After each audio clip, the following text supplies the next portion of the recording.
Nah,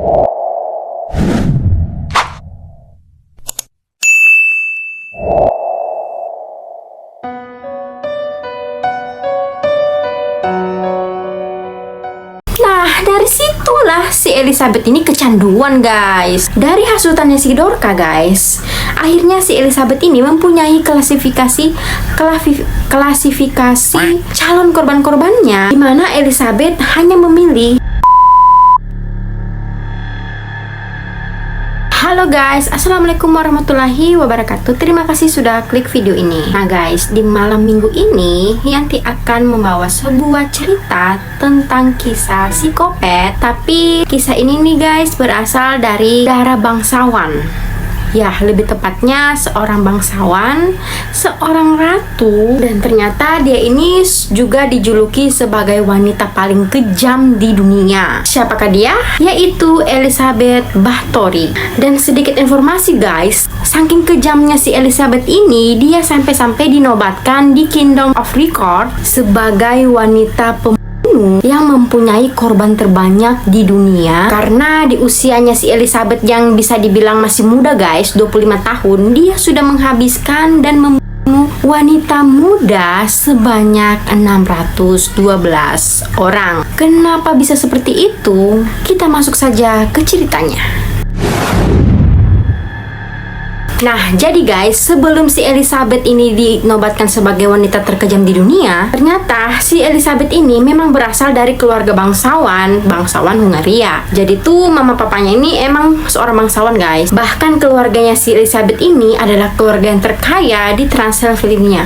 Dan Elizabeth ini merupakan sepupu dari Raja Hungaria yang bernama Stephen Bathory. Dan biar kalian tahu, mama bapaknya si Elizabeth Bathory ini guys memiliki hubungan sedara. Hingga sewaktu si Elizabeth masih kecil, dia ini sering mengalami kejang-kejang bahkan epilepsi yang diakibatkan oleh pernikahan sedara orang tuanya. Nah, pada zaman itu orang percaya kalau penyakit epilepsi itu bisa sembuh dengan menggunakan darah orang yang tidak terkena epilepsi diberikan ke bibir penderitanya. Atau pengobatan yang lainnya yang bisa dilakukan yaitu meletakkan darah orang yang tidak terkena epilepsi ke campuran makanan penderita epilepsi. Nah, si Elizabeth ini sering diberikan perawatan dari kecil seperti itu guys. Nah, dari situlah guys muncul spekulasi orang di mana si Elizabeth ini menghabisi korban-korbannya untuk menyembuhkan dirinya dari penyakit epilepsi itu guys. Kayaknya ya, tapi kayaknya tidak guys. Gimana ceritanya nanti aku ceritain. Nah, selama dia kecil, si Elizabeth ini sudah dibiasakan oleh kedua orang tuanya untuk menjadi kejam guys. Saat dia kecil, dia sudah terbiasa dibawa kedua orang tuanya untuk melihat hukuman terpidana mati. Dan juga beberapa anggota keluarganya si Elizabeth ini, mereka mengajarkan Elizabeth cara kerja satanisme dan sihir guys. Pas dari itu semua, Elizabeth ini tumbuh sebagai gadis bangsawan biasa, di mana dia mendapatkan kekayaan, mendapatkan pendidikan yang cukup, dan yang jelas posisi sosial yang sangat luar biasa guys. Nah, katanya sini guys ya, sebelum si Elizabeth ini menikah, katanya dia sudah pernah punya anak, dan semua itu disembunyikan oleh kedua orang tuanya. Nah, anaknya ini dilahirkan terus dititip tuh guys sama masyarakat kecil yang mempunyai lahan dan dibesarkan di situ. Dan dibesarkanlah anaknya di situ guys. Tapi hal ini masih menjadi perdebatan apakah benar atau tidaknya hal itu. Nah, di usianya 10 tahun, Elizabeth ini sudah ditunangkan guys dengan Franz Nadasdy, seorang bangsawan juga. Nah, ketika usia 15 tahun, menikahlah nih Elizabeth dengan Nadasdy guys. Tapi walaupun suaminya ini sama-sama bangsawan dengan dirinya, kastanya Elizabeth ini guys lebih tinggi dari suaminya. Jadi si Elizabeth ini tidak mau memakai nama belakang lakinya guys. Dia tidak mau disebut Elizabeth Nadasdy, tapi tetap memakai nama Elizabeth Bathory. Yang ada suaminya nih guys yang mengambil nama belakangnya si Elizabeth. Iya guys, jadi Nadasdy Bathory gitu. Dia menikah sama suaminya ini ketika umurnya 19 tahun guys. Nah, udahlah kan mereka merayakan pernikahannya. Tepat di tanggal 15 Tepat di tanggal 15 Mei 1575, mereka melakukan upacara pernikahan. Nah, dilakukan pesta besar-besaran dengan jumlah undangan sebanyak 5.400 tamu. Nah, dari pernikahannya itu, kedua orang tua Elizabeth ini memberikan mereka itu sebuah kastel bernama Kastil Kerze. Nah, 3 tahun kemudian, di tahun 1578, lakinya si Elizabeth ini diangkat menjadi kepala komandan pasukan Hungaria, guys. Dan dia ditunjuk menjadi pemimpin perang Ottoman. Nah, selama suaminya pergi berperang, guys, si Elizabeth ini bertugas untuk menjaga perkebunan dan istana mereka. Dan setelah 10 tahun mereka menikah, mereka tidak kunjung dikaruniai seorang anak. Karena seperti kalian tahu, lakinya sibuk perang, istrinya sibuk bisnis, gak ada waktu sama-sama mengejar karir, ya akhirnya tertundalah itu, guys, untuk memiliki momongan. Akhirnya di tahun 1585 lahirlah anak pertama mereka yang diberi nama Anna Nadasdy. Setelah itu si Elizabeth ini melahirkan keempat anak berikutnya. Jadi anaknya Elizabeth dan suaminya ini ada 5, guys. Nah, lalu di tahun 1604 Nadasdy si lakinya ini meninggal, guys, di usianya yang ke-41 tahun. Nah, sebab kematian suaminya ini tidak diketahui, guys. Ada kabar yang bilang 3 tahun sebelum kematiannya kalau suaminya ini mempunyai keluhan di kakinya dan sempat mengalami kelumpuhan. Nah, dari situlah si Nadasdy ini tidak bisa berperang lagi, tidak bisa lagi memimpin peperangan. Nah, di tahun 1603 suaminya ini nyatakan lumpuh total dan 1 tahun kemudian dia meninggal dunia, guys. Dan setelah si Nadasdy meninggal, otomatis ahli waris dan kekayaannya jatuh ke tangan Elizabeth dan kelima anaknya. Suaminya pun dimakamkan di keluarga pemakaman mereka. Nah, abis kan kisahnya si suaminya. Terus mana nih kisah kekejamannya si Elizabeth? Gini, guys, ternyata selama lakinya ini berperang, bertugas nih disitulah dia beraksi. Karena, guys, diawali dari dia melahirkan anaknya yang kelima, muncullah sifat narsisnya, guys, dimana dia suka memandang cermin, mengagumi kecantikan dia, gitu, guys. Nah, dia kan ini kan bangsawan, jadi banyak tuh pelayan-pelayannya. Jadi tuh ada pelayannya yang sering lihat nih kalau si Elizabeth ini suka bicara nih, guys, dengan cermin. Dan si pelayannya ini nyeletuk nih, guys, iya nyonya itu paling cantik, pokoknya nggak ada tuh yang bisa menandingi kecantikannya si nyonya. Dah lah kan, karena sudah berpuluh-puluh tahun dia menjadi seorang ibu, otomatis pasti akan keriput kan kulitnya. Nah, karena dia ini dari dulu sudah diajar ilmu satanisme dan paganisme, guys, adalah nih satu pelayan dia yang menghasut si Elizabeth untuk makin menekuni ajaran satanisme, guys. Nama pelayan ini adalah Dorca, guys, kita sebut saja seperti itu. Nah, dari si Dorca ini, guys, si Elizabeth ini mempelajari banyak cara tentang ilmu sihir dan satanisme juga. Nah, si Dorca ini bilang, guys, kalau kau ingin tetap cantik, kau ini harus memberi seorang gadis muda yang masih perawan. Iya saja nih si Elizabeth ini, guys, diikutin aja nih kata-katanya si Dorca. Nah, dari situlah, guys, dia menyiksa pelayan-pelayannya dia yang lain yang masih muda dan masih perawan. Dibantulah ini dia kan sama si Dorca.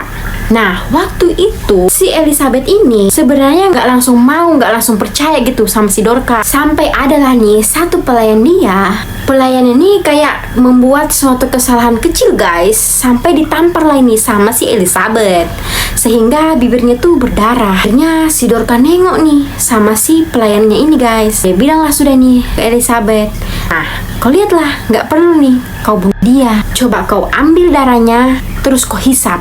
Kayak gitu, guys. Nah, dicobalah nih kan sama si Elizabeth. Nah, entah bagaimana ceritanya, jadi awet muda lah nih kan si Elizabethnya ini setelah menghisap darahnya si pelayan ini. Nah, dari situlah si Elizabeth ini kecanduan, guys. Dari hasutannya si Dorca, guys, akhirnya si Elizabeth ini mempunyai klasifikasi calon korban-korbannya, dimana Elizabeth hanya memilih darah wanita-wanita muda yang masih perawan. Karena apa?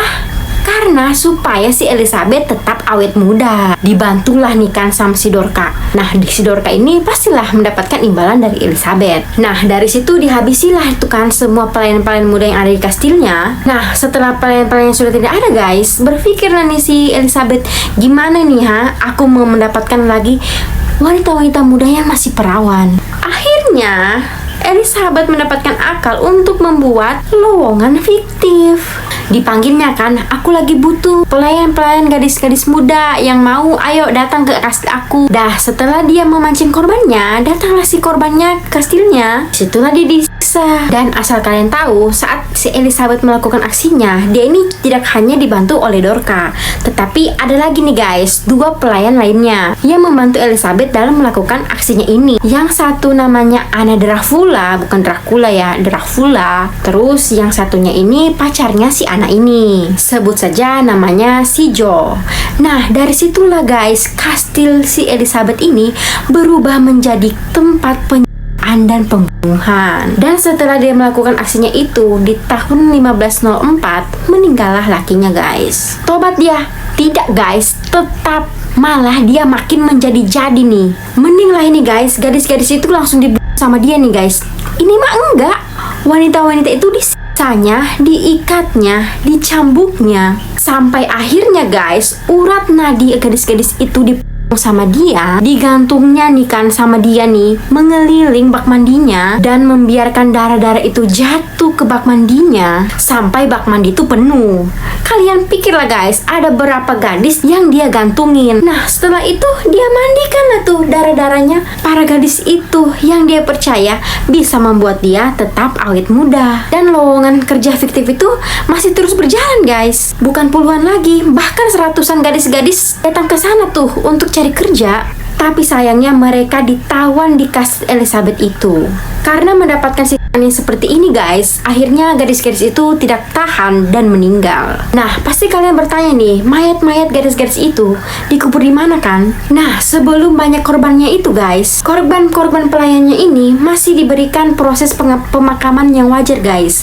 Masih didoa-doakan gitu. Elizabeth juga memanggil pemuka agama untuk memakamkan korban-korbannya ini. Dia juga memberitahu kalau pelayan-pelayan ini meninggal karena kecelakaan kerja. Dah makin banyak lagi korbannya. Pemuka agama yang dia tunjuk ini menolak untuk melakukan proses pemakaman. Nah, dia mulai curiga akibat kematian dari orang-orang ini. Nah, karena si Elizabeth takut, dia ancam nih pemuka agama ini untuk tidak membuka mulut, apalagi menyebarkan berita-berita yang tidak bagus di luaran sana. Nah, dari situlah guys, Elizabeth tidak lagi mengubur korban-korbannya, tapi dia buang asal aja gitu guys. Kayak dia buang ke sungai, ke belakang kastilnya, ke ladang, kebun, dan ke lain-lain. Dibantu sama 3 pelayannya tadi. Nah, udah habis kan nih korban-korbannya dari gadis-gadis desa. Dia nih beralih guys ke gadis-gadis bangsawan rendahan darinya. Nah, sejak saat inilah guys terungkap nih, karena ada satu korbannya si Elizabeth ini yang berhasil melarikan diri, kemudian mengadukannya ke pihak yang berwenang. Dia juga memberikan kesaksian dan pihak berwenang pun menjadi yakin kalau emang si Elizabeth ini, dia ini yang menyebabkan gadis-gadis desa dan gadis-gadis bangsawan itu tuh ada banyak yang hilang.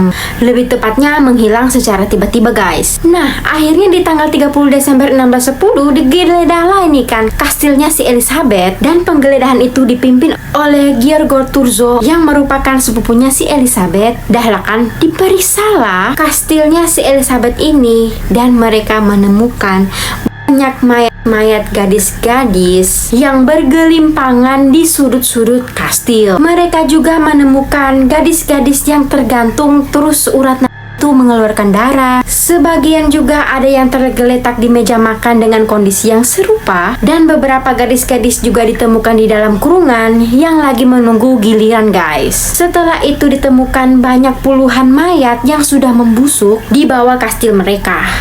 Dan setelah penggerebekan itu, berakhirlah aksinya Elizabeth ini guys. Akhirnya Elizabeth telah didakwa menjadi tersangka pembunuhan sedikitnya 650 orang gadis muda. Dan yang bikin gregetnya guys, selama persidangan itu si Elizabeth ini tidak pernah datang. Bukan hanya si Elizabeth aja kan nih guys yang ditangkap, tapi 3 pelayannya itu juga ikut tertangkap. Mereka bertiga pun menjadi tersangka guys, dimana si Dorka dan kedua pelayan lainnya dihukum siksa dan dibakar di tahun 1611, dan satu pelayannya lagi yang bernama Anna dipenggal di tahun yang sama juga. Sementara si Elizabeth tidak dihukum mati, sama seperti 3 kaki tangannya ini padahal si kaki tangannya ini yang menyuruh dia. Karena kenapa? Karena Elizabeth menyandang status bangsawan yang menyebabkan si Elizabeth ini tidak bisa menerima hukuman mati putih. Elizabeth hanya ditahan di kastilnya sendiri yang dikelilingi tembok-tembok yang dibangun di sekeliling kamarnya, dan hanya disisakan satu jendela saja untuk memberinya makan. Dan 4 tahun kemudian setelah kejadian itu guys, di tahun 1614 Elizabeth menyatakan meninggal dunia di kastilnya. Dia ditemukan sama penjaga kastil meninggal dalam keadaan terlungkup, dan pada saat itu Elizabeth berusia 54 tahun guys. Dan setelah peristiwa kekejamannya si Elizabeth ini, selama berabad-abad nama Elizabeth Bathory dilarang disebut di dalam lingkungan masyarakat Hungaria, dan sejarah mencatat dirinya ini adalah pembunuh wanita terkejam di dunia guys. Oke guys, itu tadi ceritanya soal bangsawan pembunuh yang kejam. Gimana nih menurut kalian? Coba kalian komen di bawah. Oke guys, seperti biasanya jangan lupa like, komen, dan subscribe jika kalian suka dengan channel ini, agar kalian nih bisa mendapatkan notifikasi video terbaru dari channel aku. Terima kasih guys sudah menonton video ini sampai habis. Assalamualaikum warahmatullahi wabarakatuh.